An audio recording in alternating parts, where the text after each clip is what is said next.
So he's your ఆయన ఆయన దగ్గర నుంచి మీకు Yeah. ఇది వచ్చడం ఇట్స్ అవును. గ్రేట్. బికాస్ మనల్ని ఎవరినైతే నమ్మి వాళ్ళు ఇది చేస్తారో అలాంటిది మీకు చెప్పిన ఆయన నేను చేసిన టాప్ లేచిపోయింది సాంగ్ ఉంది. బన్నీ గారిది. బన్నీ గారిది టాప్ లేచిపోయింది బాద్షా ఆ సాంగ్స్ చేసినప్పుడు వేరే వాళ్ళ దగ్గర నెంబర్ తీసుకున్నప్పుడు కాల్ చేసి మాస్టర్ శేఖర్ నాకు చాలా చాలా చాలా బాగా నచ్చింది నీ వర్క్ అంటే నేను అసలు నమ్మలేదు.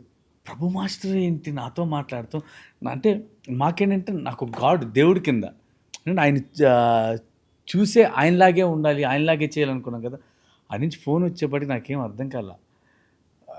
నా లైఫ్లో మర్చిపోలేనిది ఆయన నుంచి ఆ కాంప్లిమెంట్. ఇయర్స్ బ్యాక్ మాస్టర్ ఇది అప్పుడు మన ఇది మోర్ దెన్ 10 years బ్యాక్. అస్సలు అదే 10 years ఆల్మోస్ట్.